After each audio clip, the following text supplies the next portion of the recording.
What happens at laser tag never stays at laser tag.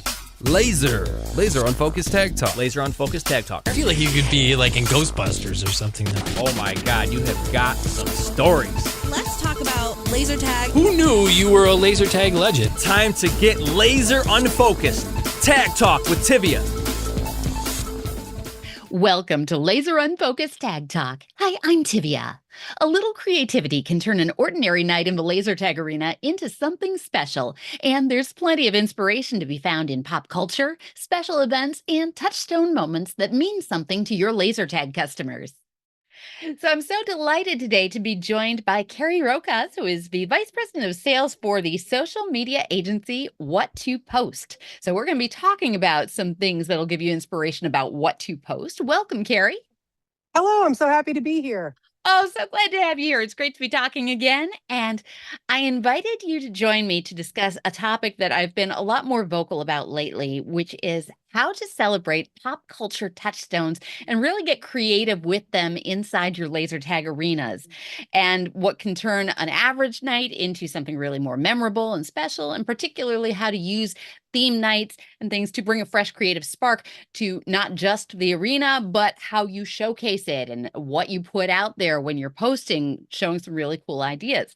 And I know that you are right on point with this. Now, you and I are both two radio girls gone marketing. That's right. So before we delve too deep into the topic, I'd like to kind of get a little bit of background on, you've got What to Post is a business that really caters to helping people with this. So can you give me a little bit of your experience and how that might tie into helping people with some ideas? Sure. Thanks so much for inviting me to do that. What to Post is a social media management company. We're actually 20 years old. Chris, my husband, and I started this company in 2004 when Facebook was brand new and just before YouTube launched. Originally, we were a television production company making TV shows and television broadcast commercials because that's our former world. I was a radio broadcaster for 13 years and Chris was a television producer before the YouTube thing launched, and we all took off for the internet. And today we specialize exclusively in helping family entertainment centers reach customers using Facebook, Instagram, TikTok, YouTube, LinkedIn, you name it. Because, although distribution's free and we all have a video production studio in our pocket, we can post anything at any time. I think it was 15 years ago now, a former client of mine actually said to me that, Carrie, I get that I can make my own content. We were teaching people to make their own content on the iPhone back then. It's like 2010. And some of the clients came back and said, I get that I can make my own content, but the problem I'm having is I don't know what to post.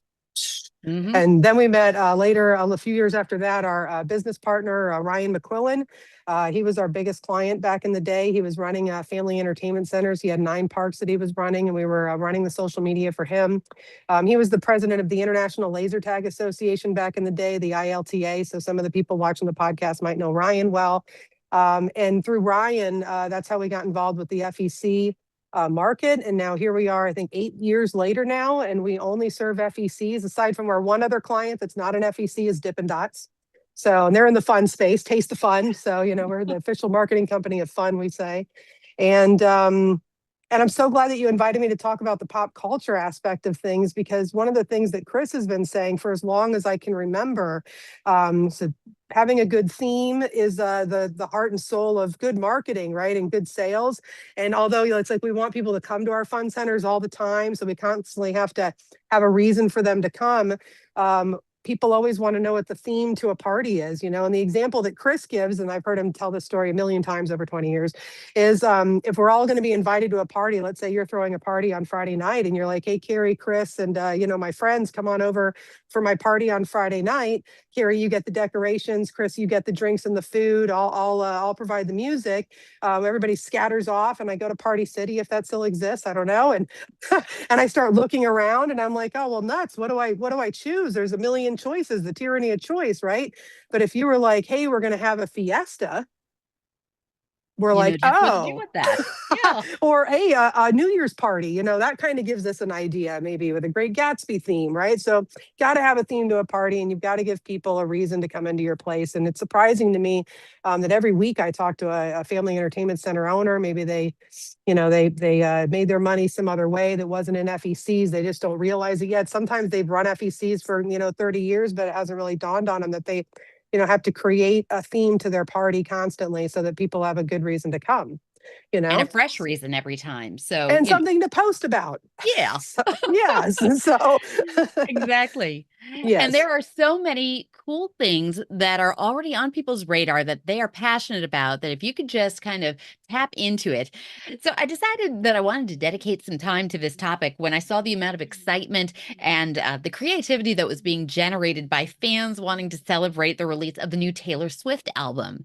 And Taylor Swift parties, theme-inspired parties, have been a huge thing in the last couple of years in the amusement industry. I see a lot with bowling alleys, FEC events, and I'm thinking that there are definitely some ways that you can bring that into the laser tag arena. But you've done quite a few things, I know, with some of your clients. So I'd love to know what some of the creative ideas you've been seeing kind of look like when something happens that is a pop culture touchstone, like an album release that everybody's on top of. So what did you see? What were people doing? What was successful? Yeah, so the phenomenon of Taylor Swift and the Eras tour and the new album that's just come out is, it's just incredible what's going on. Actually, to emphasize what can happen when an FEC embraces something like this, Dave Wallace with Turfway reported in the FEC operator Facebook group earlier this year, it was before the new album even came out during the Eras tour. He posted that one of his clients held a Taylor Swift sing-along trivia on a Wednesday night when there normally wouldn't be anyone there. And he reported that FEC brought in $18,000 in revenue above and beyond what they normally see on a Wednesday night. So Amazing. It was unbelievable. They just did Taylor trivia, and he shared a video of all these women, hundreds of women all singing along and having a good old time and, eating and drinking and, hooray, revenue. So that's what we're all here for, right? So Absolutely. absolutely. That's what it's all about. So our clients, many of the skating centers that we work with, some of the bowling FECs, like you mentioned, some of the bigger ones that have full restaurants and bars, they've done the trivia thing. So, it doesn't have to be overly complicated. You can, put Taylor Swift music, with a trivia aspect. That's really easy to do. Hire a DJ or something like that. Have your weekly trivia person do it. The skating centers, they build we call it an Insta trap, like a photo spot with Taylor Swift colored balloons. Was it orange and blue, I think, or something? Oh, the balloons with an arch. Yeah, there you go. It doesn't have to be overly complicated. The kids will line up for, and adults, for the Taylor Swift friendship bracelets. They'll sell those or give them away as giveaways. And it's just incredible to see not only the reach and engagement on the posts about the Taylor Swift events. And by the way, there are just all kinds, if you go into Canva or any of these editing programs and you put in Taylor Swift event promo template, just blow your mind what comes out. So you can make all kinds of cool things, and then post about it. And the engagement and reach is huge. And I get videos from clients of people lined up around their buildings waiting to come into these Taylor Swift events. So, well, and one of the things that I think was very smart on her part, that is very accessible on the operator's part, is the color scheming. So this album was very clearly orange and teal as an accent. So sure. if you're a laser tag operator, many of the systems you can change around your colors or get very close to different things. And so if you have the capability of doing orange and teal colors within your arena, you can have some pretty awesome games. Team Showgirl versus Team Glow Girl. You could do a lot with that. And I know of one laser tag arena, what I thought was really kind of cool was they came up with Taylor themed code names for their packs. So you could go in and, have something that really resonated with you that night. Didn't change the game at all, didn't have to. You're having a fun game, but you're playing as, whatever character or song name or whatnot it was inspired by. You've got some kind of cool elements on top of that. And then you layer that with trivia or some extra reasons to come on in. You've got something there. I love that. I love your idea about the team names and the packs and whatnot. That's genius right there. It does, like I said, it doesn't have to be overly complicated. The simpler, the better. Really, it's all in the promotion. Yep. Right. And I want to shout out, that was Mission Laser who I saw had the creative names, because that wasn't my idea. I just saw it and said, you know what, these people are on point. Yep. I love it. Love it. So yeah, color is definitely a way that you can bring some theming into the arena because you can change colors a lot of times. So on the theme of color, there's going to be another opportunity coming up very soon to incorporate some unique color theming in an arena with pink and green, because a lot of people are excited about another big pop culture event being the release of a sequel to the movie Wicked. And so there's lots of ways that you can bring pink and green theming into an arena. In fact, I recently did a video kind of showing an example of Team Pink versus Team Green, led by some costumed characters inspired by the movie idea. And I do want to stress that everything you do should be inspired by. You don't want to step on anybody's copyrights, but you do want to have themes that people can connect the dots in their heads. And so I'm excited about this being another opportunity. What are your thoughts about that? I think the thought to piggyback on the movie opening is genius. It's another huge pop culture explosion. So much so that I think I was reading that Universal Studios is adding a whole land, Wicked, as part of their theme park. As a matter of fact, there's like a whole new land going in there. That's how huge it is. So yeah, around the movie that's coming out, if they're like either the weekend of the movie coming out, or maybe on a Wednesday night or a night that's not super busy, adding something like you said, Team Pink, Team Green, inspired by, build engagement on your Facebook or social media post, and a little conversation, a little argument, competitiveness going on there. It's brilliant. So, do you have thoughts about other theatrical events and ways to bring things into the fold for a laser tag arena? Like, yeah, I remember one arena when the Barbie movie came out, they had lots of pink drinks in their food and beverage, but if ever there was an opportunity for bringing pink packs into the arena, it was there. But what other kinds of creative things have you seen around similar ideas? In the last handful of months, another one that's been huge has been the whole K-pop thing. Oh, yes. Yeah, which I'm too old to really understand. Actually, when we got the production order in for a handful of clients, we're doing special events around that. And they were very popular, lines around the building and all that. And my production director, Charlie, he's in his 40s, and he also wasn't really sure what was going on. So he looked up like the movie and watched it, got familiar, so we could fully understand what's happening. But yeah, that's another one that's huge. There was also a big Minecraft movie that was out, I think, earlier this year that was huge, that I heard a lot of good things about. And again, they don't have to really necessarily do all that much to make it into an event, just declare it a thing, and encourage people to dress up if that's part of it. If they have a bar, they should definitely like make a signature drink, that goes with the event. Definitely. Yeah, things like that. I don't know in the laser tag into arenas if they can change the color of like the fog or maybe the lighting. I don't know whether or not that's hard, but like you were talking about pink and green, and I was thinking like incorporating that into the arena with the fog might be a thing, without making Lighting it, effects too difficult. can provide so much possibility Yeah, for an yeah. arena. I absolutely agree. Lighting makes a difference all over the place. And that's from the techie end. But when you mention people in costume, now again, be careful about not stepping on anything too specific. But character actors, princess parties, superhero parties, so popular with kids.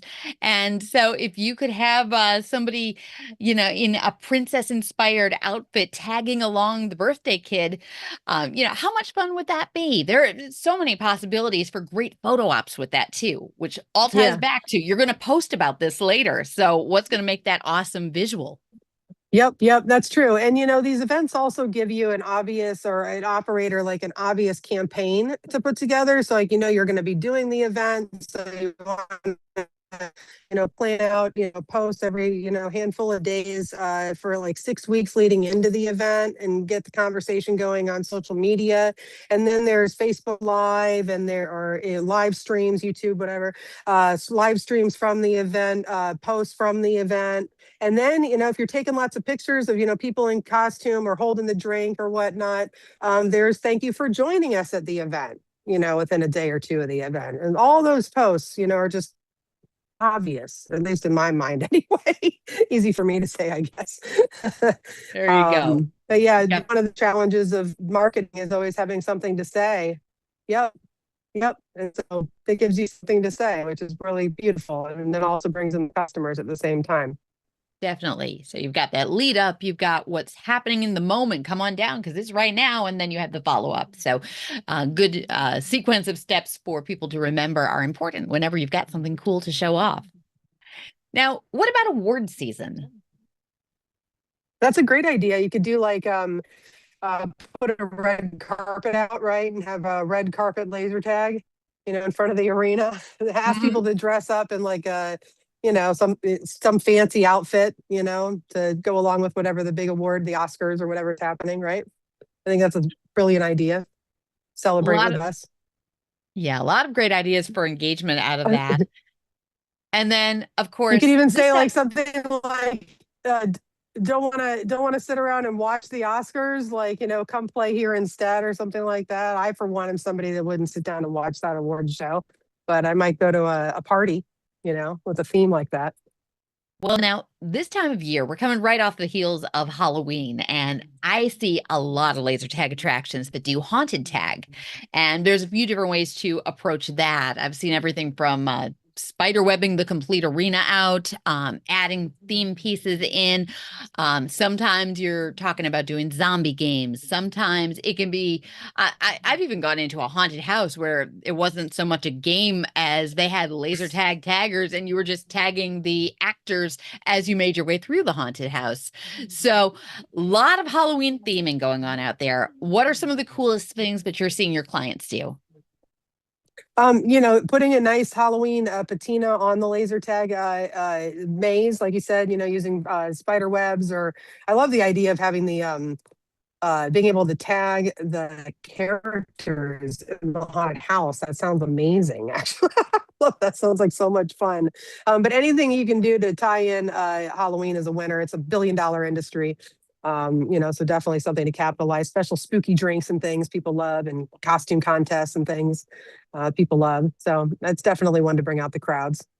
And again, Absolutely. if you search Halloween template in any of the editing softwares that make content for social media, there's a million fun things to play around with. Now, one thing that I remember experiencing that made such a difference was when I played against a laser tag staff member in mask and full costume, and they turned the sound off entirely. Now it's weird. We get so accustomed to the sounds of a laser tag arena just being part of the ambiance that when it changes and when you have different music or no music, oh my gosh, what an impact that made to play in total silence. What was that like, out of curiosity? Like, was it awkward or cool? It was intense. It was intense because it felt like everybody's tiptoeing around to not let people know where they are. And it really made, I felt like my heart was pumping a little faster with that. I felt like it was a little bit more amped up. Wow. Which is weird because usually you think that the music would be what's doing that. But in that particular instance, that was just maybe amped up isn't quite as accurate as just very intense and focused. That's interesting. I get it. It's like it feels a little bit more like being hunted. You could probably hear yourself breathing and, yeah. Yep. So a lot of cool possibilities that you can do if you're going to either have your guests be in costume because it's fun, or if you want to have your staff be in costume for an occasion. Like I played once against Santa Claus around Christmas time. How easy would it be to have one of your staff just get in the spirit, be in Team Elf or Team Santa, one way or another? You've got somebody to play against. That's a great one. Yeah. And the image of Santa in a pack, I use on a Christmas card every year. Oh, I love it. That's great. So, I mean, just about anything that inspires you can be turned into something cool, either through the lights, through the music and sound effects, or through the imagery that you can bring from the outside into the arena, or just bring into the lobby to attract people to come out to the attraction to begin with. And this can be used this is multifaceted advice, because laser tags and skating rinks and bowling alleys and general FECs have a lot of similarities and commonalities going on about who they're trying to reach and how they're trying to reach them. So you can be creative for all sorts of attractions using these concepts. Yeah, and also, not only like what's going on now, new album releases, movies, awards, sports games, things, to connect with and resonate with the audience, but also nostalgia, right? Like a 90s theme night, would be so popular. Have you noticed everybody's wearing flannel and Doc Martens all of a sudden?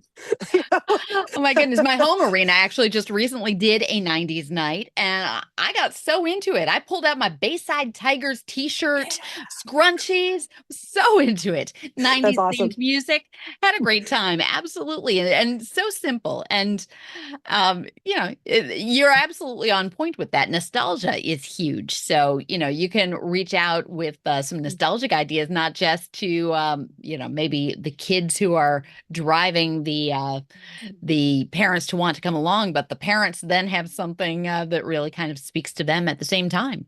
Because a lot of different demographics going on in laser tag as well, because it plays from age 6 to 96 and beyond. Yeah. Yep. True.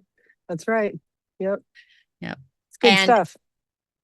And you can really build these ideas off of just about anything. I mean, there are fun days for anything you can think of. There is a national day of whatever.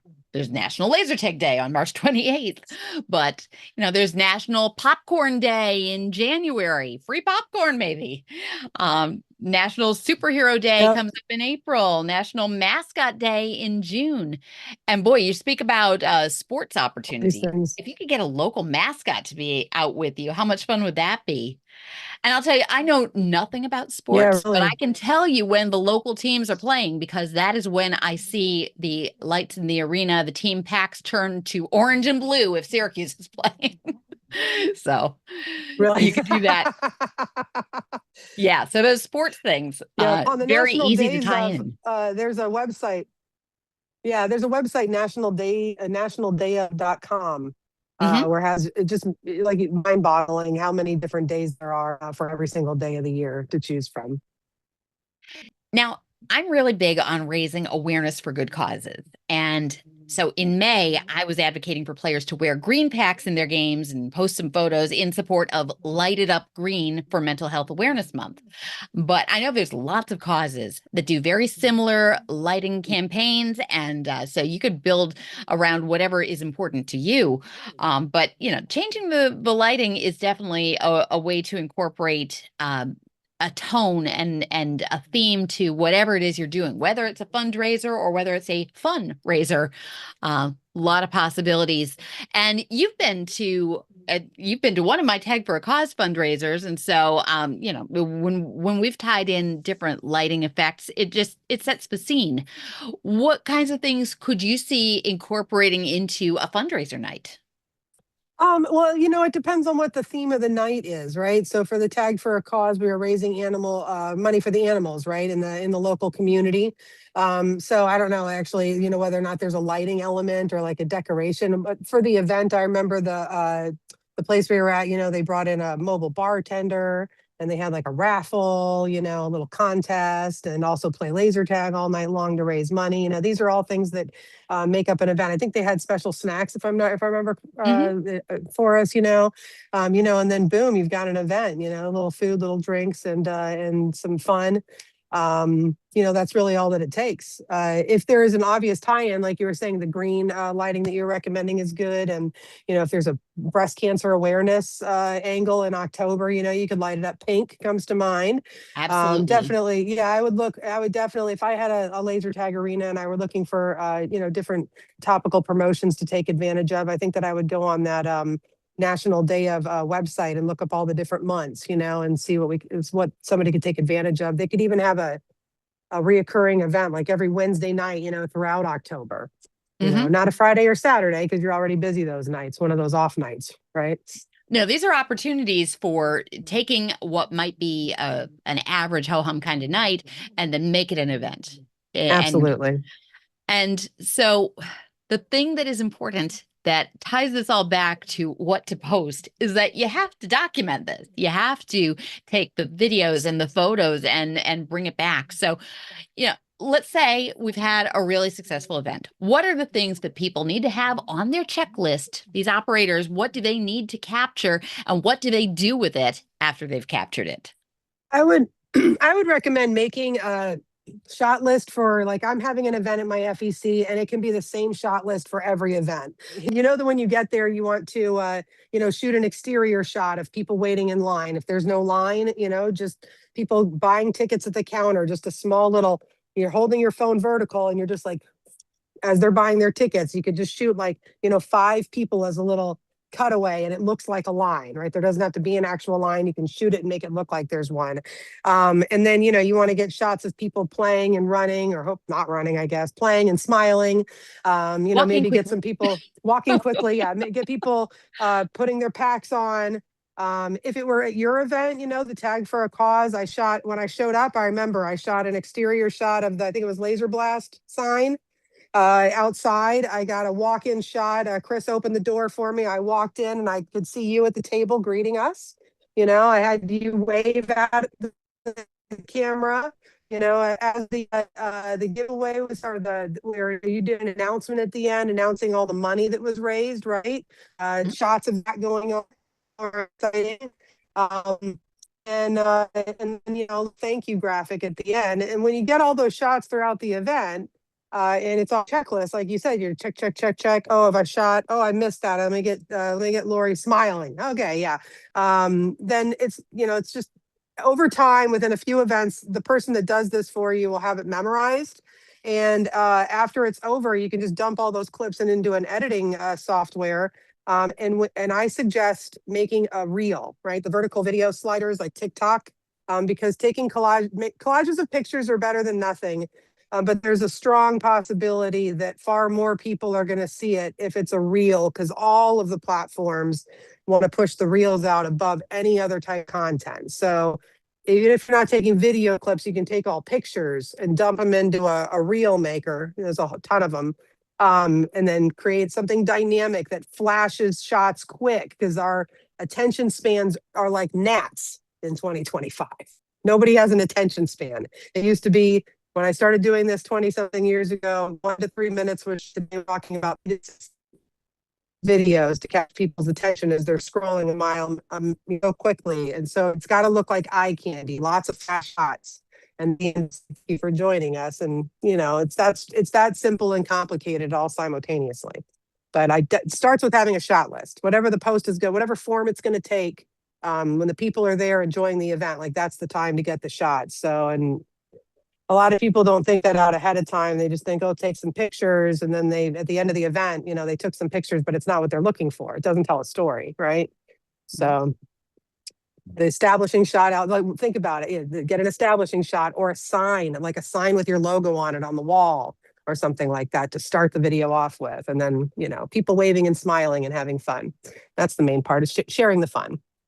And by the way, if people come out and dress up and take part in an event, they're going to want to be in the shots. They want to share their moment too. So, the thank you reel of all the different types of things that are made, I think the thank you reel is actually the most powerful, because the people at the event are looking for themselves. And when they see themselves, they're definitely going to share it and comment.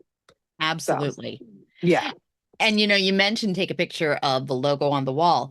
Absolutely. I believe every location should have some kind of dedicated selfie wall with their logo. You've got to brand yourself, that people can use as a focal point for taking a picture, be it a wall or a structure, a statue, something cool that people are going to gather around for those photo opportunities. Absolutely. Yep. And they'll do it. She'll definitely do it. Now, Carrie, I've got a question for you about the reels, because being a little bit old school, I am a big proponent of make video horizontal again. I know. We lost that fight. We lost that battle, didn't we? So why is it that reels are the thing that gets pushed as opposed to anything else? Because they're addicting. Addicting is all get out. It's gambling. It works just like a slot machine. Psychologically, it's the exact same thing. So like you pull the lever, You don't even pull the lever anymore. It dates me, but you push the button now, right? And you make your bet, you make your bet, you make your bet. And, you win a couple dollars one time and you're like, ooh, that's a dopamine rush to my brain, right? So I like that outcome. I want that outcome to happen again. So I'm going to try it again, try it again, try it again, try it again, try it again. And that is exactly what's happening psychologically as people are scrolling and scrolling, scrolling. Oh man, that reel made me feel good and it gave me a dopamine rush. Even if it makes you angry, it still gives you a rush, right? That's a whole nother conversation. But we try to make everything positive in social media. There's too much anger out there, but that's a different story. But yeah, so when they're scrolling, they get the dopamine rush. And then they're like, oh, if I just flip that screen one more time, it might happen again. I don't scroll reels. And I do this for a living because I understand the psychological impact of it, but it's what the people want. And you're a radio broadcaster, you got to give them what they want. So, and what they want is what the platforms want. And the platforms want the reels because people are glued and addicted to the reels. And the reason they're so addicting is because they cover your entire screen. So like, think of any other post, you're seeing the caption, you're seeing the horizontal media. If it's a video, you're seeing the reactions underneath it. And you might even see a preview of a comment. Whereas with the reels, the entire screen is the video. So it's very powerful from a marketing standpoint, right? And the comments and things are off on the side and you have to really want to see them. When people are scrolling, one big thing that's been recognized at social media marketing world this year in San Diego, many of the presenters talked about there are more people scrolling social media because of these reels and spending more hours a day on the feeds than ever before. But the number of people that are conversating now and, talking in the captions, which used to be like the gold of social media, we're doing that less and less pressing the button, less liking the post, less commenting and talking to each other. Even though talking through a screen is not as good as talking human to human, at least they were doing that. But now just scroll, and your brain is in a beta state. Scroll, scroll, scroll, scroll. And that's where the platforms want people to be. And when they do see your message, even if it's only for an instant, it makes a deep connection in their brain because you've got their whole world is focused on what your reel says in that moment. Powerful. Now, with people having such short attention spans, Mm. where is the sweet spot as far as how long should a reel be? How long should the video be? I'll tell you exactly what Chris has always said all the years of our company, which is how long should the video be? The video should be as long as it should be and not a second longer is the answer. And it's, it's kind of a BS answer, but it's the real answer because nobody ever says, don't show me that content that I'm genuinely interested in and enjoying watching, right? So if it's a boring piece of content, it should be 3 seconds. And if it's a really cool piece of content that people are engaged in, then it should be as long as it should be until they get tired of watching it. So our videos are tending to lean lately between anywhere from like 6 to I'd say 30 seconds, depending on what it is. We just released we just released a video of Chris sharing tips for the FEC networking event that's coming up the Monday night of IAPA. We shot tips from the event last year. And that video, because it's great information, that one's 2.5 minutes, but shouldn't be 10 minutes, right? It should be a couple minutes is good. Yeah. Where the attention spans are. Yeah, exactly. Yeah. And hopefully if what you have to show people is exciting and interesting, then you'll keep them for a little bit longer. And I think that we've got a lot of possibilities that we've talked about where people can take these pop culture touchstones and bring them into the laser tag arena or whatever your amusement attraction is. Find ways to make it interesting, capture it, put it out there, and really let it maximize the impact from start to finish.